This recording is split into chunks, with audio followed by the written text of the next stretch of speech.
As you know, pdfToolbox uses and has used for years the Adobe PDF library to do a variety of tasks.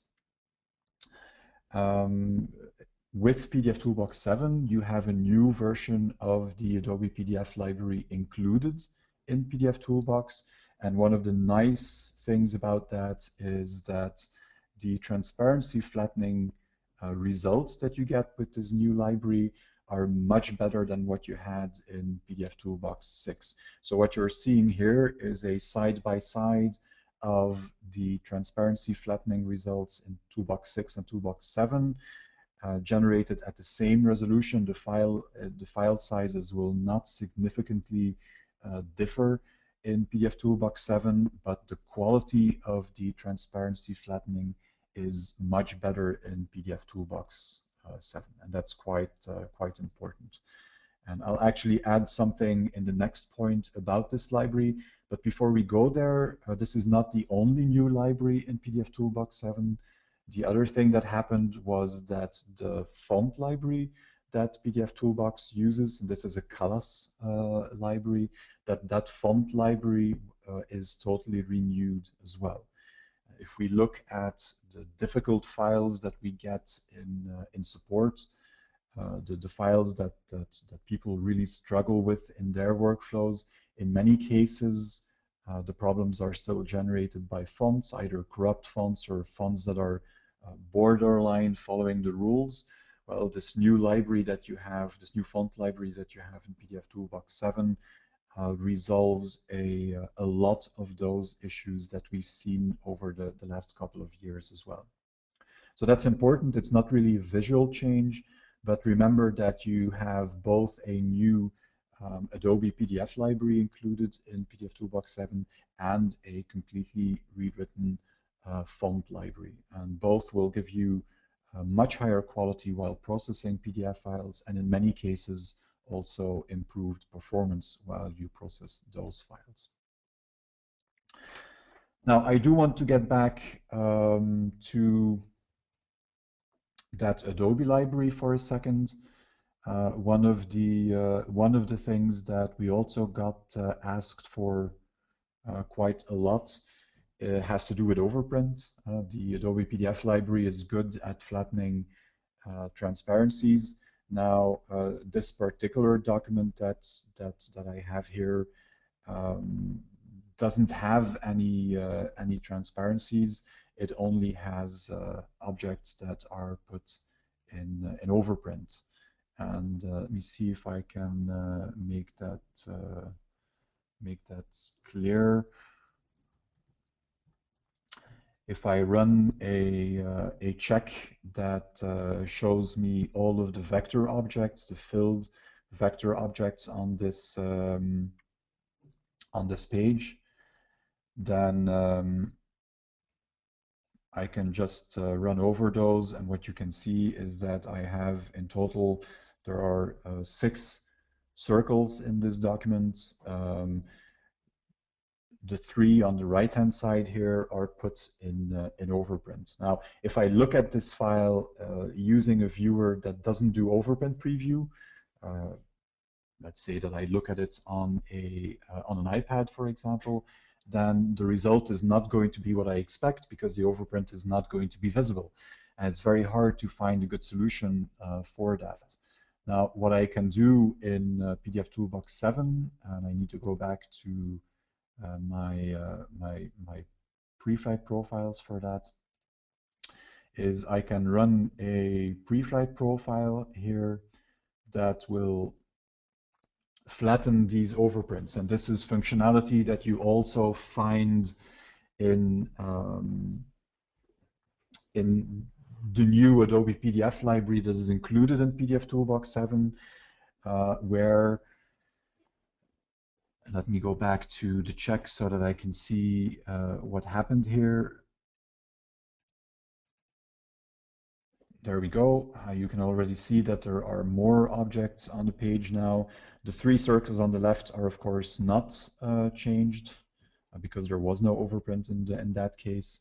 The circles on the right are now broken up in individual pieces, and there is actually no longer any overprint used. So this particular PDF file, the way it is now, will render correctly either in a good PDF viewer, but also in PDF viewers that don't have overprint preview switched on. Your choice whether you want to do this or not, but if you do have documents where you want to flatten overprint, then you can do that.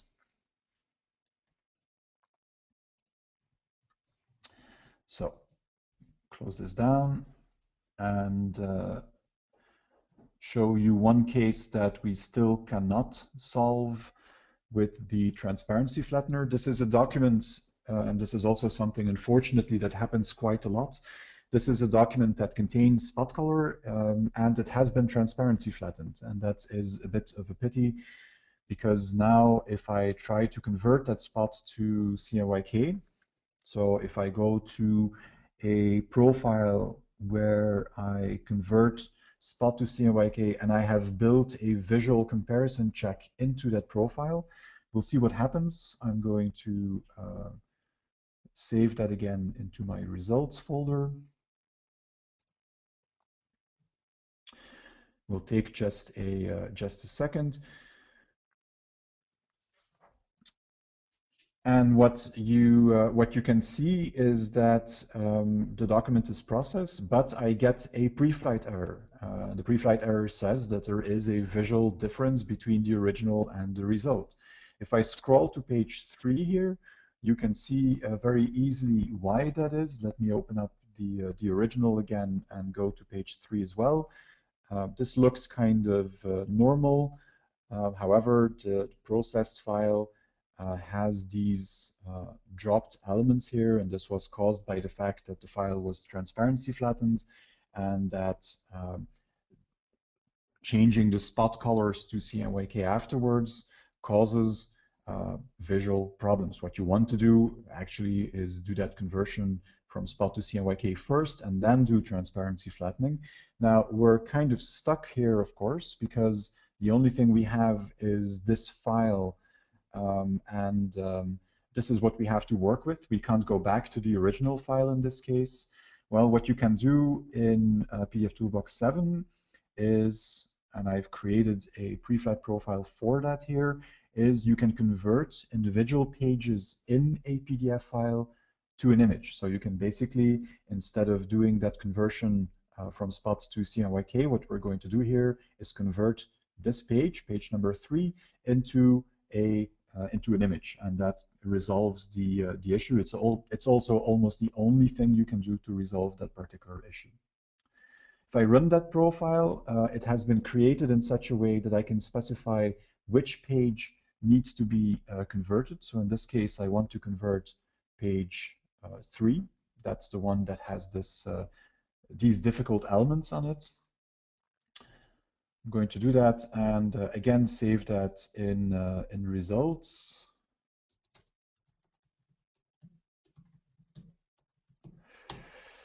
There.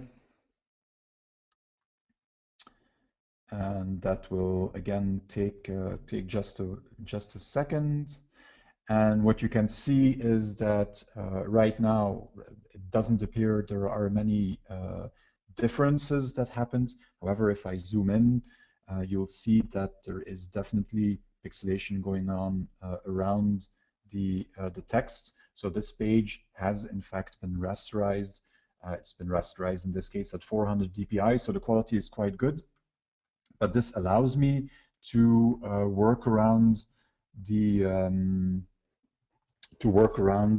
problem of the spot to CMYK conversion. I can simply flatten that page that would cause problems otherwise. Of course, this is not an ideal solution, but we often end up with files where you have to do something.